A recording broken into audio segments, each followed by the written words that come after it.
महामहिम चौधरी वीरेंद्र सिंह, दिल्ली से हमारे विधायक कादयान साहब और मंच पर सभी आसीन उपस्थित अतिथि और इस सभा में हर उपस्थित जाट को मेरा हाथ जोड़कर राम राम।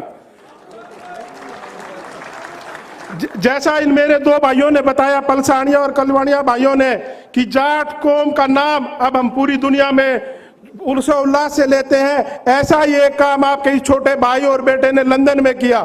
6 साल पहले हमने जाट समाज यूके का गठन किया और आज हमारे संगठन में, मैं जाट समाज की बात करूंगा, हरियाणा, पंजाब और गुजरात की बात नहीं करूंगा, 550 परिवार आज हमारे एक साथ लंदन में एक साथ हमारे रहने का काम कर रहे हैं।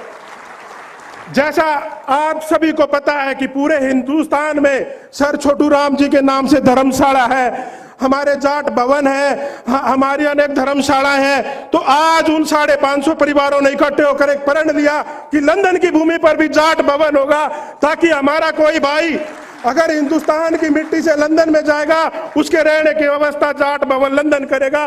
तो मैं आज इस मंच से कुछ मंथन और चिंतन करना चाहता हूं कि हमारे समाज में हमारा भविष्य कैसा है और हमारा भूतकाल कैसा था। हमारा गौरवित इतिहास रहा है, लेकिन जब मैं भविष्य की बात करता हूं या आज की बात करता हूं तो मैं सो नहीं पाता हूं।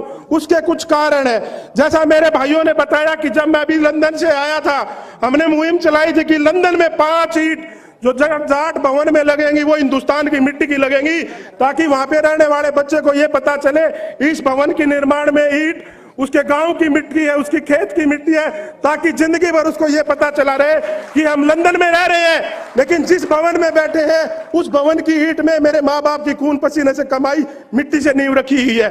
तो लेकिन एक ऐसी ही हमारी भूमिका यहाँ पर भी थी। सर छोटू राम ने 1911 के दौर में जाट कॉलेज रोहतक का निर्माण किया था। मैं जब भी हिंदुस्तान में आता हूँ तो चौधरी छोटू राम जी की समाधि स्थल को नमन करके आता हूं, और अगर चौधरी छोटू राम दूसरे किसी कौम में होते तो आज उनके मंदिर होते, लेकिन हमारे समाज ने वो जो हमारी शिक्षा संस्थान बने हुए वो खंडर होते जा रहे, लेकिन हमारा समाज सोया हुआ है।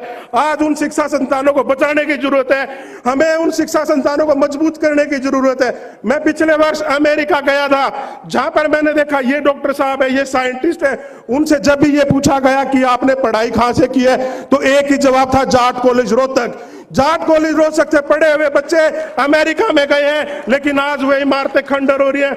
तो यहाँ पर समाज के जितने भी उपस्थित लोग हैं, मैं एक अपील करता हूँ, हमारे उन शिक्षा संस्थानों को बचा लो। हाथ जोड़कर विनती करता हूँ, क्योंकि अगर उन शिक्षा संस्थानों में सर छोटू राम की पसीने की मेहनत लगी हुई थी तो हमारा फर्ज बनता है उनको बचाने का। पलसानिया भाई मेरे को उंगली लगा रहे हैं, लेकिन एक बात मैं जरूर बोल के जाऊंगा कि देखो, हमारी खाप बड़े से बड़े मसले को चुटकियों में सुलझाती थी, एक थाली में खाना खिलाकर भाईचारा पैदा करती थी। लेकिन आज हमारे समाज के सबसे ज्यादा मुकदमे अगर दर्ज है कोर्टों में तो जाट कौम के हैं, क्योंकि हमारा भाईचारा आपस में टूटा जा रहा है।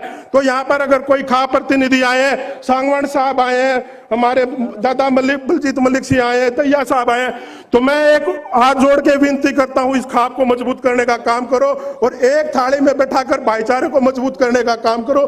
भाइयों, मैं ज्यादा समय नहीं लूंगा, एक बात के साथ अपनी बात खत्म करना चाहूंगा कि घर को सजाने का तस्वूर तो बहुत बात का है, पहले ये तो तय कर लो कि घर सुरक्षित कैसे होगा।